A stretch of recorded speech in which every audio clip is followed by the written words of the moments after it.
సభాధ్యక్షులు, వేదిక మీద ఉన్నటువంటి పెద్దలు, శోభనాథేశ్వరారు, తులసిరెడ్డి గారు, రామచంద్రయ్య గారు, అలాగే వనజ గారు, వసుంధర గారు, పద్మశ్రీ గారు, వేదవతి గారు, ఇక్కడ హాజరైనటువంటి అనేక మంది పెద్దలు, అందరికీ కూడా నమస్కారం. ఈరోజు మనం 2014-15లో 25లో ఉన్నాం కాబట్టి రాజధాని అమరావతి దానికి ఇంత స్థలం అవసరమా, ఏ స్థలంలో పెట్టుకోవాలి, ఈ చర్చలన్నీ అయిపోయిన అభిప్రాయాలు చెప్పేశాం. అప్పుడు మేము కూడా శోభనాథేశ్వర చెప్పారు. ఇప్పుడు చర్చ ఏమిటంటే తీసుకున్న భూమిని, భూములిచ్చిన రైతులని, అలాగే భూమి లేని పేదలకి, కూలీలకి, ఇంకా మిగతా వాళ్ళకి న్యాయం ఎలా జరగాలి, రాజధాని ఎలా అభివృద్ధి చెందాలి, రాజధాని అమరావతితో పాటు రాష్ట్రం సమగ్రంగా ఎలా అభివృద్ధి చెందాలి అనేటువంటి చర్చ మనం ప్రధానంగా చేస్తున్నాం. అందుకే సిపిఎం తరఫున మేము అనేక అభిప్రాయాలు, అనేక సూచనలు గతంలో కూడా ప్రభుత్వానికి చెప్పాం. అది రాబోయే కాలంలో చరిత్ర అందరి అభిప్రాయాల విషయంలో తేలుతుంది. ఈరోజు రాజధాని 11 ఏళ్లలో ఇలా ఉండటానికి ప్రధానమైనటువంటి ముద్దాయి కేంద్రము, మోడీ. రాష్ట్రంలో అప్పుడు బీజేపీ ఉంది, రాష్ట్రంలో ఇప్పుడు బీజేపీ ఉంది, కొత్తగా జనసేన కూడా తోడయ్యింది. ఈ 7 ఏళ్ల పాలనలో సాగించిన ఎన్డీఏనా, టీడీపీనా, ఈ పార్టీలు వీళ్ళు ముద్దాయిలే. అందుకనే రాష్ట్రం సమగ్రంగా అభివృద్ధి చెందకపోవటానికి, రాజధానికి దుస్థితి రావటానికి వీళ్ళు బాధ్యత వహించాలి. ఇటువంటి సమయంలో 11 ఏళ్ల తర్వాత భూములిచ్చిన రైతుకి అభివృద్ధి సంగతి వదిలేద్దాం, తన ప్లాటు ఎక్కడుందో ఇంతవరకు తెలియనటువంటి దుస్థితిలో ఉంది. ఇంకా మేము 44,000 ఎకరాలు తీసుకుంటామని జనాన్ని నమ్మించడం అంటే కళ్ళ ముందు కనపడతా ఉంది. అంతకుముందు తిరుపతిరావు గారికి కనపడే అవకాశం లేదు, ఎందుకంటే అదే పూలింగ్ కాబట్టి. పూలింగ్ జరిగి ఇప్పటికి కనపడుతున్న తర్వాత ఇంకా ఈరోజు 2వ దశ, 3వ దశ, ఎన్ని దశలు ఉంటాయో ఎవరికీ తెలియదు. 44,000 ఇప్పుడు మనం అంటున్నాం, తుది దశ లేదు ఎక్కడ. సెకండ్, థర్డ్ అందరూ చెప్తున్నారు ఏమని, రాజధాని అమరావతి అభివృద్ధి అన్స్టాపబుల్ అంటున్నారు. నా ఉద్దేశంలో అభివృద్ధి అన్స్టాపబుల్ కాదు, భూములు లాక్కోవటం అన్స్టాపబుల్, భూ సమీకరణ అన్స్టాపబుల్గా సాగుతుంది. రేపు ఎక్కడికి అవుతుందో తెలియదు. దీనికి తోడు దీంట్లో ఇందాకే వచ్చారు, అక్కడ వేదవతి గారు ఉన్నారు, అట్లాగే రాజధానిలో గన్నవరం వాళ్ళు కూడా బాధితులే, అచ్చంపూడి. ఇందాకంతా మనం విమానాశ్రయం గురించి మాట్లాడుతున్నాం. 5,000 ఎకరాల కొత్త విమానాశ్రయం సంగతి సరే, గన్నవరం విమానాశ్రయ విస్తరణ కోసం భూములు తీసుకున్నటువంటి రైతులు ఈ రోజుకి వాళ్ళకి భూమి అందరూ వాళ్ళు ఉన్నారు. వాళ్ళ తర్వాత వాళ్ళు కూడా మాట్లాడండి. వాళ్ళు చెప్పింది ప్రకారం చూస్తే గన్నవరం విమానాశ్రయ విస్తరణ కోసం 450 ప్లాట్లు అనుకుంటా సుమారుగా ప్లాట్లు వాళ్ళు లేఅవుట్ వేసుకుని, అప్రూవ్డ్ లేఅవుట్లో ఉంటే మీ విస్తరణ కావాలంటే వాళ్ళ భూములు ఇష్టం లేకపోయినా గత్యంతరం లేక వాళ్ళు ఇచ్చారు. ఇస్తే వాళ్ళకి ఏం చెప్పారు, మాకు రాజధానిలో ఇస్తామంటే బహుశా వాళ్ళు ముందు చూపుతాం అనుకుంటా, మాకు అమరావతిలో వద్దు అక్కడే ఇమ్మన్నారు. అక్కడే ఇమ్మంటే పక్కనున్న ఎన్ని ఎకరాలండి మీది, 59 ఎకరాలు అజ్జంపూడిలో తీసుకుని వాళ్ళకి భూమి బదులు వాళ్ళకి అక్కడ ఇస్తామన్నారు. ఇప్పుడు వాళ్ళకి అమరావతిలో ప్లాట్లు ఇస్తామన్నాళ్ళు, అజ్జంపూడిలో వాళ్ళకి అమరావతిలో ఇవ్వలేదు, అక్కడే భూమి ఇస్తామన్నటువంటి వాళ్ళకి భూమి ఇవ్వలేదు. వాళ్ళు వీళ్ళు ఇద్దరు తిరుగుతున్నారు. ఇందాకే చెప్పారు, ఆశ్చర్యం ఏంటంటే కోర్టులోకి వెళ్తే 450 ప్లాట్లు వాళ్ళకి, సిఆర్డీఏ వాళ్ళు మేము ఆల్రెడీ ప్లాట్లు ఇచ్చేసామని కోర్టులో ఒక అఫిడవిట్ ఫైల్ చేశారంట. వీళ్ళు కోర్టుకి వెళ్తే వీళ్ళ భూములు తీసుకోవాలో లేదో ఇంకా నిర్ణయం తీసుకోలేదని హైకోర్టులోనే 2 రకాల పరస్పర విరుద్ధమైన అఫిడవిట్లు దాఖలు చేసిందంటే దీన్ని ఏమనాలి? చట్టబద్ధమైన మోసం చేస్తా ఉన్నారు. కోర్టులని, జ్యుడిషియరీని కూడా మోసం చేస్తా ఉన్నారు. ఇది మన కళ్ళ ముందు కనబడతా ఉంది. అందుకే ఈ విధానాలకి వ్యతిరేకం. రాజధానికి అనేక అంశాలు, అనేక చర్చలు అయిపోయినాయి. రాజధాని అమరావతి బాగా అభివృద్ధి చెందాలి, రాష్ట్రంలో ఉన్న అన్ని ప్రాంతాలు అభివృద్ధి చెందాలి. అది చెందాలంటే ప్రభుత్వం తీసుకునేటువంటి ఇటువంటి మోసపూరితమైనటువంటి విధానాల్ని గతంలో ఉన్న వైసీపీ ఒక రకంగా మోసం చేసింది. అది అందరు కనబడిపోయింది. ఈ ప్రభుత్వం చేసే మోసం అమరావతిని అభివృద్ధి చేస్తామని చెప్పి అమరావతిని, రాష్ట్ర అభివృద్ధిని రెండింటినీ దెబ్బతీస్తున్నారు. ఇప్పుడు నిజంగా చెప్పాలంటే అమరావతిలో అభివృద్ధి మీద ఇతర ప్రాంతాలలో దురభిప్రాయం వచ్చే అవకాశాన్ని కల్పించినటువంటి ఈ ప్రభుత్వమే దానికి బాధ్యత వహించాల్సి వస్తుంది, ఏదైనా అసంతృప్తి ఇతర ప్రాంతాల్లో వస్తే. కాబట్టి దానికి కూడా వాళ్ళే ముద్దాయి అవుతారు. అలాగే కేంద్రం గురించి నాకు చెప్పారు అందరూ. మన రాష్ట్ర పునర్వ్యవస్థీకరణ చట్టం సెక్షన్ 94(3) ప్రకారం రాజధానిలో ఉన్న అసెంబ్లీ, సెక్రటేరియట్, రాజ్భవన్, దానికి తోడు మౌలిక సదుపాయాల కల్పన బాధ్యత కేంద్ర ప్రభుత్వానికి. అంటే ఈ మొత్తానికి డబ్బు ఇవ్వాల్సింది కేంద్రం. చంద్రబాబు నాయుడు గారు, పవన్ కళ్యాణ్ గారు వాళ్ళు చేయాల్సిందంటే రెండవ దశ భూ సమీకరణ ఆపి మొదటి దశ అభివృద్ధికి కేంద్రం నుండి నిధులు తీసుకురావటం మీద మీ శ్రద్ధ పెట్టండి. 1,00,000 కోట్లు కావాలని చెప్తున్నారు. 1,00,000 కోట్లు కేంద్రం ఇచ్చిందంత 1,500 కోట్లు. 1.5 1.5% మాత్రమే. బాబు కొద్ది నిశ్శబ్దం చేయండి. 1.5% మాత్రమే చేశారు. 100 రూపాయలు ఇవ్వాల్సి వస్తే 1 రూపాయి ఇచ్చి రాష్ట్ర అభివృద్ధి గురించి మాట్లాడుతూ ఉంటే మాది డబుల్ ఇంజిన్ సర్కార్, ట్రిపుల్ ఇంజిన్ సర్కార్ అన్నారు. ఎన్ని ఇంజన్లైనా ఉండే కానీ నడిస్తేగా. ఇంజన్లు 1 ఉన్నా 3 ఉన్నా నడవకపోతే లాభం లేదు అమరావతిలో. అందుకనే మోడీ గారు ఏమండి మనకేదో సినిమాలో చెల్లికి మళ్ళీ పెళ్ళి అన్నట్టే అమరావతిలో మళ్ళీ మోడీ గారు రెండోసారి వచ్చి శంకుస్థాపన. మళ్ళీ మరి వాళ్ళ 2 సార్లు పోయిన శంకుస్థాపన. మొదటిసారి శంకుస్థాపన మనకేమొచ్చింది? చెంబుడు నీళ్లు, గుప్పెడు మట్టి. మనకు అదే మిగిలింది ఆంధ్రప్రదేశ్కి. రెండోసారి చాక్లెట్ కూడా మనకెవరో పవన్ కళ్యాణ్ గారికి, పవన్ కళ్యాణ్ గారికి ఇచ్చారు చాక్లెట్. రాష్ట్రానికి మనకి చాక్లెట్ కూడా ఇవ్వాల. మరి అందుకే ఇవాళ విక్స్ బెల్ అంట, చాక్లెట్ కాదంటే పోనీ ఏదో మొత్తానికి ఇచ్చారు. అంటే వాళ్ళకి చాక్లెట్ చేతిలో పెట్టి రాష్ట్రానికి ఇవ్వాల్సింది ఇవ్వకుండా చేస్తున్నారు. మరి అందుకే ఇవాళ మనం ముఖ్యంగా అందరం కలిసి ఒత్తిడి చేయాల్సింది ఏమిటంటే కేంద్ర ప్రభుత్వం యొక్క నిధులు మీ దయాదాక్షిణ్యం కాదు, చట్టపరమైనటువంటి బాధ్యత కేంద్రాంది, మన హక్కు. మీరేదో ఇష్టమైతే ఇస్తాం అని అంటాను, కుదరదు. ఈ చట్టపరమైనటువంటి మన హక్కుని ఎందుకు ఇవాళ అడగరు? మొన్న నిర్మలా సీతారామన్ గారు వచ్చి వెళ్ళారు. ఏమొచ్చింది? శంకుస్థాపన చేశారు. 11 ఏళ్ల క్రితం ఇచ్చినటువంటి బ్యాంకులకి స్థలం ఇస్తే 11 ఏళ్ల తర్వాత శంకుస్థాపన చేసి దాన్ని కూడా గొప్ప అని చెప్పుకున్నారంటే సిగ్గుపడాలా? 11 ఏళ్ల క్రితం ఇచ్చారు. దాంట్లో చెప్తున్నారు ఏమని? 6,000 ఉద్యోగాలు వస్తాయంట. బ్యాంకుల్లో కొత్త ఉద్యోగాలు అమరావతిలో తీసుకుంటారా?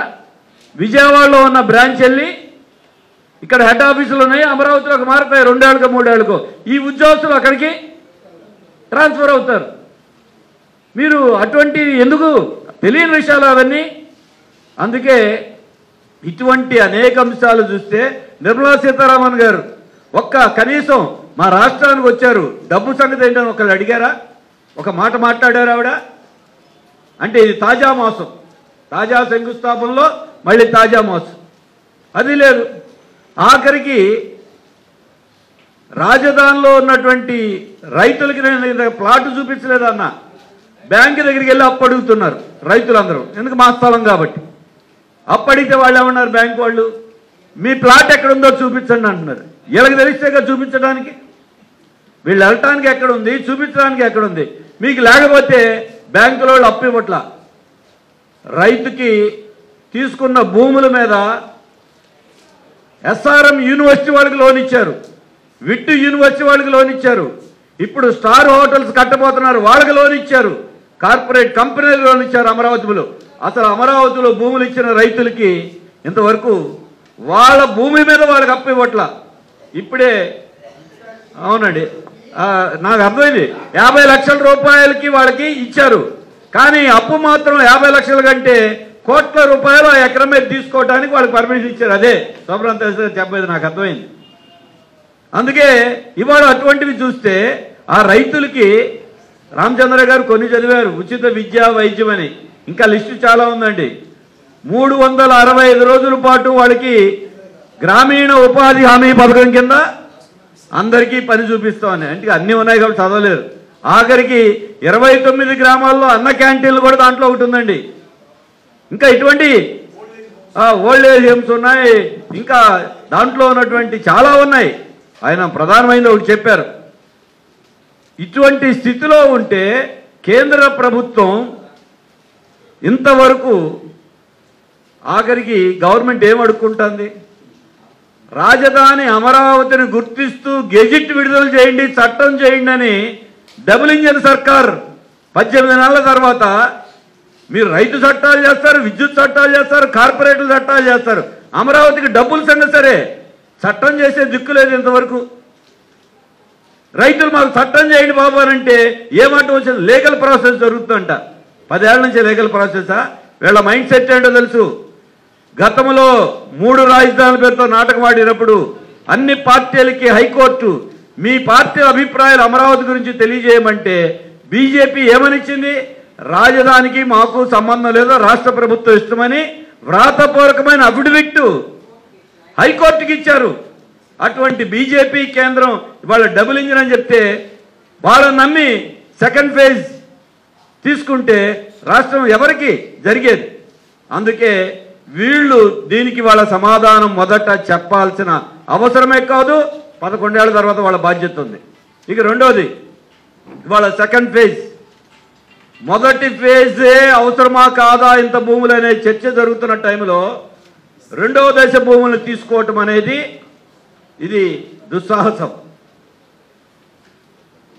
రెండవది, ఇప్పుడు నిన్న మొన్న చూపిస్తున్నాను, నారాయణ గారు వెళ్తే రైతులందరూ పోటీపడి వచ్చి మా తీసుకోండి తీసుకోండి అంటున్నారు. నిజమే అనుకుందాం. రైతులు పూలింగ్లోకి భూములు ఇస్తున్నారంటే అర్థం ఏంటి?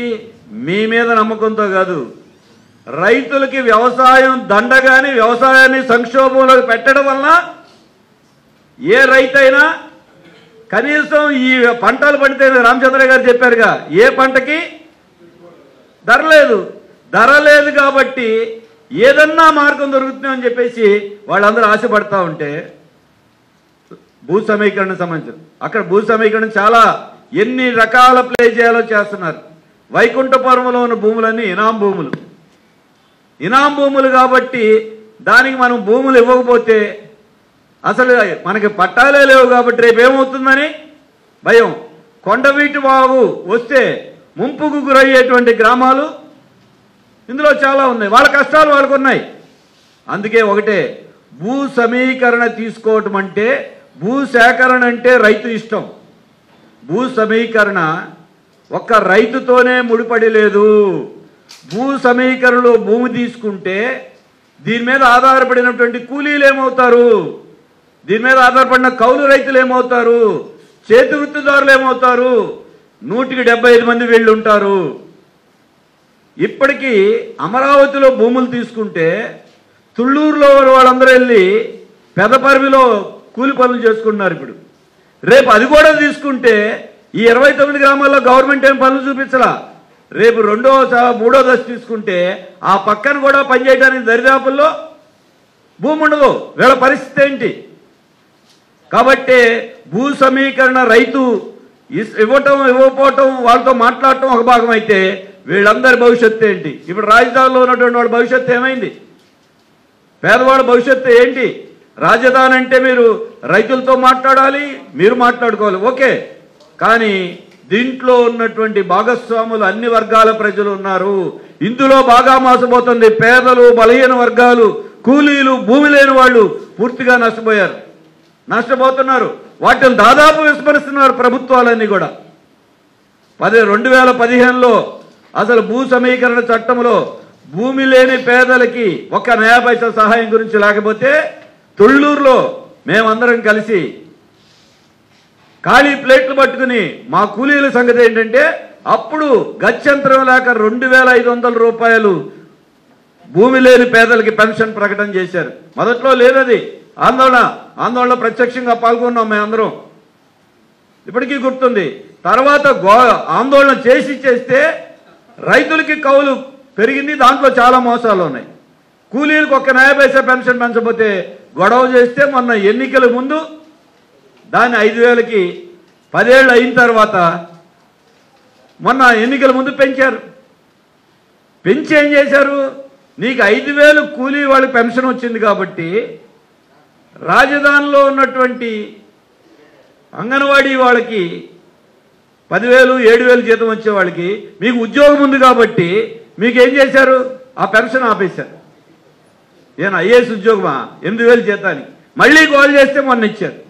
ఇటువంటి సమస్యలన్నీ ఈరోజు ఉన్నటువంటి ఈ నేపథ్యంలో మనం ఖచ్చితంగా ఇప్పటికీ రాజధానిలో ఉన్నటువంటి మనం అందరం కోరుకుంటుంది, కానీ చంద్రబాబు నాయుడు గారు కూటమి కోరుకుంటున్నట్టుగా కార్పొరేట్ల కోసం రాజధాని కాదు, ప్రజా రాజధానే ఉండాలి. పేరు మాత్రం ప్రజా రాజధాని వాళ్ళు కూడా పెట్టారు, కానీ ప్రజలు లేరు అక్కడ. ఇప్పటి వరకు రాజధానిలో అది గ్రామమా నగరమా, పంచాయతీ ఎన్నికల్లో మున్సిపాలిటీ ఎన్నికల్లో రాజధానిలో ఎవరు నిర్ణయం చేసుకునేది? ఆ ఊళ్ళో అడగటానికి ఇంతవరకు స్థానిక సంస్థల ఎన్నికల్లో మళ్ళీ పెడతారనేటువంటి నమ్మకం కూడా సిఆర్డీ అంటే మంత్రులు కూర్చుని వాళ్ళు నిర్ణయాలు చేస్తారు, అధికారులు కూర్చుని. మరి అందుకే రాజధానిలో ఇవాళ నిజంగా ప్రజల భాగస్వామ్యం ఉండాలంటే స్థానిక సంస్థలకి ఎన్నికలు జరపాల్సిన బాధ్యత కూడా ఉంది. ఇందాక శోభనాథ్ సార్ చెప్పారు కేసులన్నీ ఎత్తేసారని. అన్నీ ఎత్తేలా, కొన్నే ఎత్తింది. అత్యధిక కేసులు ఇంకా ఉన్నాయి. వాళ్ళ మీద కేసులు ఎత్తేయించుకుంటున్నారు కోర్టులో, అది వేరే సంగతి అనుకోండి. కొంతమంది కోర్టులో కేసులు ఉన్నాయి ఎల్లరూ, అది వేరే సంగతి. కానీ ఇక్కడ అమరావతి రైతులు కాదు, మేము రోజు లాయర్లు వెళ్ళి వెళ్ళపోయినా మేము మాత్రం రోజు కోర్టుకు వెళ్లాల్సింది మా మీద కేసులతో. 30, 40, 50 లెక్క కూడా మాకు తెలియదు. మొన్న ఒక రోజే 3 కేసులు. అందుకని ఆ కేసులు ఇంకా కేసులు ఉన్నాయి. కేసులు అమరావతి రైతుల మీద ఉన్నాయి. ఇప్పుడు రెండో దశ మళ్ళీ కేసులకి మళ్ళీ రెడీ అయ్యే పరిస్థితి ఉంది. అందుకే ఈ ల్యాండ్ పూలింగ్ నెక్స్ట్ దశలో తీసుకోవటం అనేటువంటిది ప్రస్తుతం అవసరం లేదు. తీసుకున్న 54,000 ఎకరాలు అభివృద్ధి చేసే దాని మీద ప్రభుత్వం దృష్టి పెట్టాల్సిన అవసరం ఉంది. దాంతోపాటుగా చివరిలో నేను ఒక విషయం చెప్పి ముగిస్తాను. రాజధాని కార్పొరేట్ రాజధాని అని ఎందుకు అన్నామంటే రిజర్వ్ బ్యాంక్ వాళ్ళకి భూములు ఇచ్చారు, 4 ఎకరాలు 3 ఎకరాలు. వాళ్ళకి 4 కోట్లు గవర్నమెంట్ తీసుకుంది. కాగు కంట్రోలర్డ్ ఆడిటర్ జనరల్ వాళ్ళకి 4 కోట్లకి ఇచ్చారు. 4 స్టార్ హోటల్ పర్మిషన్ ఇచ్చారు. అక్కడ స్టార్ హోటల్ భూమి ఎంతకి ఇచ్చారు తెలుసా? 50 లక్షలు. రిజర్వ్ బ్యాంక్కి 4 కోట్లు ఏంటి, స్టార్ హోటల్కి 50 లక్షలు ఏంటి? విట్టు అమరావతి ఎలా ఉందో తెలుసు. ఫీజు నెలకి సంవత్సరానికి 3 లక్షలు 4 లక్షలు. ఫ్రీ ఎడ్యుకేషన్ అన్నారు. ఫ్రీ ఎడ్యుకేషన్ కాదు, ₹1 కూడా అమరావతిలో రైతులకి పిల్లలకి ఎస్ఆర్ఎం విట్లో ఫీజు తగ్గించలా. ఫీజు తగ్గించకపోగా మేము అక్కడే ఉంటున్నామని మీరు హాస్టల్లో ఉండాల్సిందనే కండిషన్ కూడా పెడితే 1-2 పెద్ద ఇన్ఫ్లుయెన్స్ వాడితే వాళ్ళకి ఇంటి దగ్గర నుంచి వెళ్ళడానికి పర్మిషన్ ఇచ్చారు. అటువంటి వాళ్ళకి మళ్ళీ ఇంకో 100 ఎకరాలు పొడిగిచ్చారు. వాళ్ళకి ఎంత ఇచ్చారు? 50 లక్షలు. మరి నిజంగా రాజధానికి డబ్బు కావాలన్నప్పుడు వీళ్ళందరూ పెద్ద పారిశ్రామికవేత్తలు కదా, వాళ్ళ దగ్గర ఎందుకని గవర్నమెంట్ మీరు డబ్బు ఇస్తే రాజధానికి డబ్బు వస్తుంది, మీరేమి ఇక్కడ అప్పులు చేస్తారా? వాళ్ళకేమో ఉచితంగానో నామమాత్రక రేట్లుగా ఇస్తారా? ఇది కాదా? తిరుపతిరావు గారికి మాట్లాడే ఇంకా చాలా సబ్జెక్టులు ఆయన ఉన్నాయి. అదేమిటి, రైతులకు ఇచ్చిన ప్లాట్లలో బిల్డింగ్ కట్టుకోవాలంటే 2 అంతస్తులే వస్తాయంట, మిగతా కంపెనీలు కట్టుకోవడానికి 4 అంతస్తులు పర్మిషన్ అంట. FSI ఫ్లోర్ స్పేస్ ఇండెక్స్ రైతులకు ఎక్కువ ఇవ్వాలా తక్కువ ఇవ్వాలా అంటే రైతుల ఎడల వివక్షత పాటిస్తూ ఉంది. ఇది కార్పొరేట్ రాజధాని కాదా, ప్రజా రాజధాని ఎలా అవుతుంది? అందుకే ఈ నిబంధనలు ఇలా మాట్లాడుకోవాలంటే చాలా ఉన్నాయి. అందుకనే వాటన్నిటిని కూడా మార్పు చేయాల్సినటువంటి అవసరం ఉంది. ఇందాక రామచంద్రయ్య గారు చెప్పారు, వీటన్నిటిని ప్రశ్నిస్తానే ఉన్నాం. ప్రశ్నించబోవడం సమస్య లేదు, ప్రశ్నించే వాళ్ళ సంఖ్య తక్కువ ఉంది. ఇది 2014 మొదటి నుంచి ప్రశ్నిస్తూ ఉంటాం. ప్రశ్నించడమే కాదు, రామచంద్రయ్య గారికి కూడా తెలుసు, అక్కడ ఉద్యమాలు కూడా చేశాం, ఇంకా చేస్తా ఉన్నాం. మొన్న నిర్మలా సీతారామన్ గారు వస్తున్న ముందు రోజు స్కూటర్ ర్యాలీ చేసి CRDA కమిషనర్కి గుర్తు చేసి వచ్చాం, మీరు అడగండి అని. అంటే మీ అందరికీ తెలిసే అవకాశం లేదు, ఎందుకనే ఇవన్నీ ఎక్కడ రావు. కాబట్టి అటువంటి అనేక అంశాల మీద చేస్తా ఉన్నాం. భవిష్యత్తులో కూడా మనం ఖచ్చితంగా ఇటువంటి అంశాల మీద చేద్దాం. అలాగే ఇందాక చెప్పారు స్పోర్ట్స్ సిటీ అని, అంతకుముందు నవనగరాలు, జగన్మోహన్ రెడ్డి గారిదే నవరత్నాలు, చంద్రబాబు నాయుడు గారిదే నవనగరాలు. నవనగరాల్లో అన్ని రకాల media city, judicial city, electronic city, sports city, అన్ని రకాలైనటువంటి దాంట్లో 9 నగరాలు ఉండి ఇంతవరకు దిక్కుమొక్కు లేకుండా మళ్ళీ ఇంకా కొత్త భూములు తీసుకుని ఏం చేయాలి? ఇవి చేస్తే జనానికి, ప్రపంచానికి చూపించే పని.